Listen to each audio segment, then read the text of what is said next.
Hey guys, subscribe for daily content, and if you're shopping for gear, make sure you check out the description for the newest items at some of the very best online retailers. There's also links for some of the items that I personally recommend. Thanks! What's going on YouTube? Metal Complex here, and today I've got another interesting knife review / knife overview to show you guys. This is the American Blade Works Model 2 in aluminum, far less expensive than the titanium model, which I actually own. This is a small family-owned shop out of North Carolina, I believe. These knives are not made in the same way as like your Spyderco knives or your Kershaw knives or your Benchmade knives, right? Obviously, Kershaw has factories outside of the USA, but the USA ones is what I'm talking about. Those are mass-produced items. The prices or the cost of creating something like this in a small shop in the USA is substantially higher. So the price tag is going to be higher. But even with that being said, I think this still comes in at a pretty reasonable price. There are plenty of people who are into pocket knives who are very specifically into knives that are made like this in the USA, small shop, small batch, right? A lot of attention goes into each individual knife. And, oftentimes the problem is that they're just really, really expensive, often $500, $600, $700, $800, $900 or more. So this allows people the opportunity to get their hands on something like this and not have to pay quite as much. This knife is available. I'll link it down in the description. It does help my channel when you use those links, but that's entirely up to you. Thanks to my patrons for supporting me. Thanks to DLT Trading for loaning this knife to me for review. It will go back. Let's go ahead and measure this knife. Overall length here coming in at 7.85 inches, blade length coming in at 3.35, cutting edge about 3 1/8. Let's do some size comparisons. Any custom scales in this section can be found down in the description under Original Goat and others. There's my mini Excalibur. There it is. Up against my full size and mini Excalibur, it's kind of in between. Let's put it up against the Spyderco PM2 and the Spyderco Para 3. Once again, kind of in between. And then finally, we'll put it up against the Benchmade Griptilian, or in this case, the Ritter Hogue, and also the Hogue Deca. There it is right there. I think it's pretty similar in overall length to the Hogue Deca. How is the action? The action's pretty good. I had, on mine, the titanium one, the detent was not super strong, which, by the way, Michael from American Blade Works offered. He said, "Hey, just send that in and I'll fix the detent for you." And that's super cool. I never actually took him up on that. Michael, if you're watching, I should take you up on that. It's really cool that you offer to do that. This one, I think the detent is fine. Right out of the box, the action was, good, and it has gotten better, right? It was a little more sound with the action when I got it out of the box. Was I could hear it a little bit more, and as that detent ball wore in a little more, it made it to where the action was quite a bit better. In fact, it's almost wanting to drop shut now, but the flipper tab is comfortable whether you use the light switch method or the push button method. It's great because it sort of comes up and it's just rounded over. The jimping allows you to get traction, but it's not too aggressive. And it's nice in the open position here. Access to the liner lock, this is a steel liner lock, is somewhat narrow, but they do give you a little bit of space right here. You can see those teeth poke up over, so it's actually really easy to get in there and disengage it. And where it falls down to your thumb, the flipper tab, by the time it contacts your thumb, the detent ball is already up on the face of the blade, so no double clutch or anything like that. It's very, very comfortable. I don't know that there's really anything else to say about the action. The action's good. It's what I expect. And that's pretty much all there is to it. It does exactly what you need it to do, which is deploy. And it's easy to disengage the lock and put the blade away. So anyways, let's go ahead and do carry profile. Thickness up against the Spyderco Para 3. And here you can see here, this guy it's like almost exactly the same. Maybe a hair thicker. Length and height up against the PM2 and Para 3. This is a pretty, fairly compact object, right? Almost a full-size knife, but as far as the amount of room it takes up in your pocket, really not much more than the Para 3.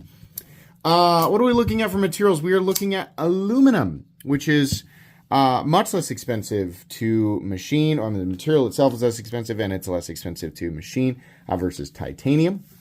They did a good job with this. This is oftentimes, it's like if you're looking at one of these like ultra high-end, production US knives or your mid-tech, whatever, when you're looking at the titanium ones, you're like, wow.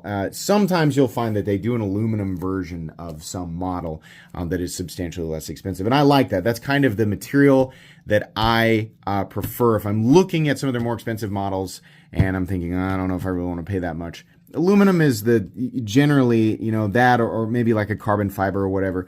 That's usually the material that I, sort of gravitate towards if it's available over something like G10 or micarta. This feels really, really good. It's like a type 3 hard coat anodizing. The reason I say this is because sometimes, and I don't know what it is, but I've handled some aluminum from some companies, and it's like it wasn't anodized right, or it wasn't like machined very well to begin with, and there's just it's got crud, right? I mean, I don't know how, maybe some in the comments can explain it a little better than me, but it just doesn't feel finished. This feels very, very finished, and I appreciate that. And then we have MagnaCut for the blade, and the HRC is 63 to 64, which is awesome. Steel liners, and then we have, I believe this is a titanium backspacer and a titanium pocket clip. Let's go ahead and weigh it here real quick. I'm going to guess this comes in right around 4 ounces. Oh, a little more, 4.7. It's heavier than I had realized. It doesn't necessarily feel that heavy. The balance is somewhat in that, primary index finger position, but I don't know. Not too heavy for me to carry. Might be a little heavy for some people. It really just depends who you are. Let's go ahead and do a hardware check. I'm going to get out my tools. As per usual, my tools are very inexpensive and very recommendable. You can find them right down in the section of my description that talks about the tools I use on this channel. I think this is all T8. Might be T6 for the... Oh, no, I'm wrong. In fact, there are no T8 screws on this. We have T6 body screws right there. Is this one of those weird in-between sizes, or am I stupid? God, it almost feels like it's a T7. What? Is this real? Did I check this when we unboxed it? Is this a T7? Did I for some reason I partially remember, and then I'm wondering, did I make this memory up in my head? This is the first time I've ever seen a T7 screw. Maybe I just am not remembering that I already checked this. Michael, if you'd like to clarify in the comments, the pivot is definitely a T10, perhaps even bigger. It's interesting. Oh, it's a T12. Okay, it's a T12 for the, no, I'm sorry, not T12, T15 for the pivot. This is cool. These appear to be T7s. I mean, the T7 fits pretty correctly. Interesting. Is that, am I wrong, or is it actually a T7? I'll let him, kind of clarify in the comments section. But if that is the case, I don't think I've ever actually reviewed a knife where that was the intended size. I'm trying to at least put these back slightly. But yeah, okay. You know what? I'll still take a T7 over a T6. That's where I draw the line. As long as you have the right tools for the job, you should be good to go. Let's go ahead and measure the blade stock thickness here. Blade stock thickness is coming in at 125 thousandths. So very nice. And have we done everything? I think we have. Let's go ahead and move on into the meat and potatoes here. The ergonomic lines of this knife are very, very good. This feels like a tool. This knife feels like it was built to be used. It obviously does not look like a Sebenza, but it is kind of that same feeling. When I pick it up, I'm like, yeah, this was not really designed to be incredibly fancy. It's well made and it looks nice, it looks finished, but this was something that was fully intended to be used. And it is a very capable knife, very straightforward. The type of knife you put in your pocket and it's easy to get in and out. Pull it out, you flip the knife, you use it. It's efficient at, a lot. The blade shape is, the extended utility blade profile is going to be very efficient at a lot of things. For EDC, I've said this many times, aesthetically, I love drop points. But I'd be lying if I said that the drop point was as utilitarian as this for somebody like me, a very casual user of knives, right? I represent the common kind of, I'm not doing anything professional with my knife. I'm just carrying it and using it. This style of blade, in my opinion, is just objectively better at the vast majority of common tasks. It just is. I do a lot of draw cuts down here, so I really like this type of blade for that type of work. Flat ground down to a reasonably thin edge, and the factory edge is also really, really nice. That Magna Cut at 6364 is going to be great. Very stainless. The jimping, I think, could probably be slightly deeper. I do get traction, but I think a little more, a little deeper. It's not quite like this on the Demco AD20i. Like, this jimping is just weird. It's almost like it's so slippery. I'm not getting any traction on it whatsoever. I get slightly more here, but not a ton. And then on like the Les George VECP, that jimping is almost decorative. I mean, it essentially is decorative. I think that these should be not aggressive, but just a little, a little bit more traction there, I think, would be great. There is a little bit of a choke up spot here. You're really running the risk of pushing your finger up behind the initial edge there, but you can choke up a little bit, and I think maybe it would complement this position better if I felt like I had a little more control here. I'm not saying that the lack of traction is, making me feel like I'm going to accidentally cut myself. I'm more likely to cut myself. I just feel like I'd feel more secure, I guess, is what I'm saying. So, yeah. The blade has these sort of like, it looks like when it comes off the machine, like it's not quite finished. And I'm going to be honest with you, that is really the only nitpick that I have. This won't do anything. It won't, it doesn't slow the knife down in any functional sense. This knife functions just fine. It would be nice to have a completely and totally even finish, though. And the marks are slight, but I'm guessing, I think I actually remember him, unless I'm making this memory up again, I think I remember him commenting or saying something like, yeah, that is the result of, just like coming off the machine, I guess, for lack of a better understanding. But it would be nice if the finish was completely and totally even and we didn't see these. That's going to bother some people a lot more than others. If I were to continuously use this knife for months and months or years and years and years, I doubt that I would care, and I definitely would not, notice. As far as whether or not I can feel it, no, it's a surface mark. So, but even at, this being a less, like a lower cost, small batch in-house USA item, this is still something I think that should be worked out. Like, the finish should be completely and totally even. And I mean that when I say that is really my only criticism of this knife. Outside of that, it's great. The traction here that you gain from the vertical milling is actually really, really nice. Feel in control, locked in, and that pocket clip being that, kind of standard popsicle stick style clip, it doesn't create any ergonomic hot spots. It's a very comfortable knife. Edges very knocked down, chamfered, just very secure. It feels, like I said, very much like a tool that was designed to be used.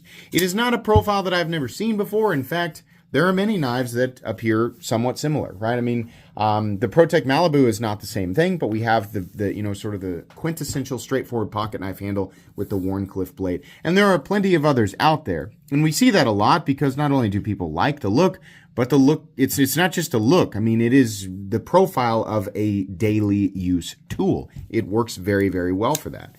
Backspacer looks nice. A little bit of gear pattern jimping there, sticks up over the top of the frame just slightly. The way that is cut is just about perfect.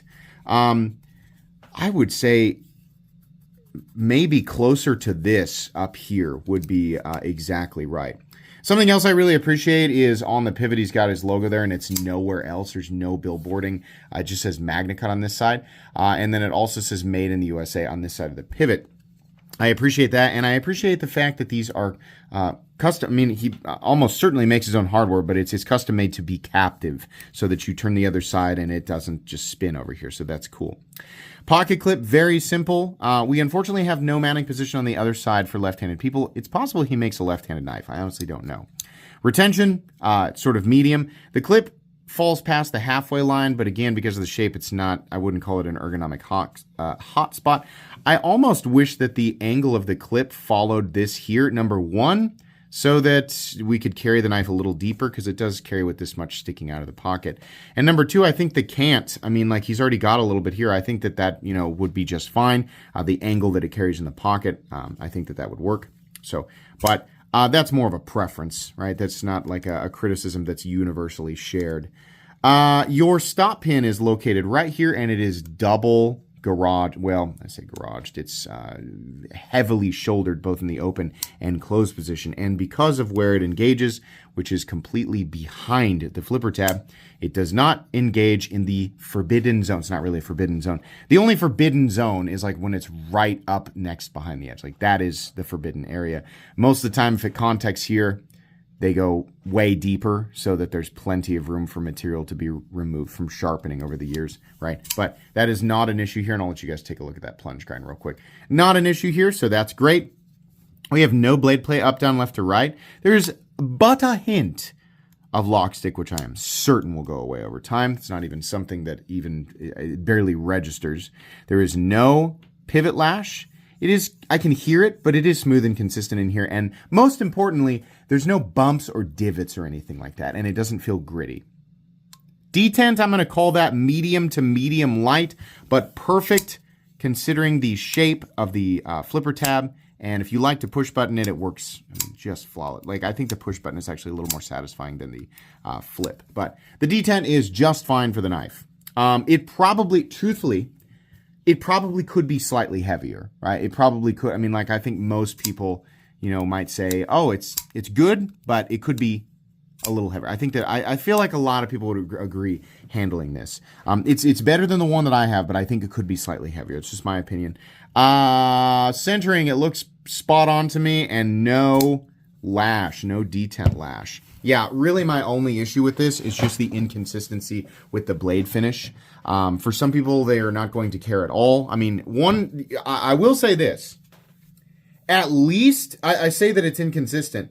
The lines are all, straight, right? So in some ways, it looks slightly unfinished, and in other ways, it's all going the same direction. It's not like we have like lines like going in different directions, or like entire sections of the blade are lighter or darker than others. It's just straight lines, right? So I think, I'm sure that they are fully capable of making these things and making the finish or keeping that from showing up in the final finish of the knife. And in that case, I would say grand slam. This is great because the knife is $250, which is a lot for a pocket knife. And people, despite what I said at the beginning, will still try to compare it with companies like Kershaw USA, Benchmade, Spyderco, right? Or, well, actually, no. They might they'll specifically point out that knives like the bare knuckle from Kershaw is aluminum and magna cut, and it's only like $185. Those are mass produced knives. The cost and the scale of the operation, all of that, it is so comically different. It does not make sense to compare those two things.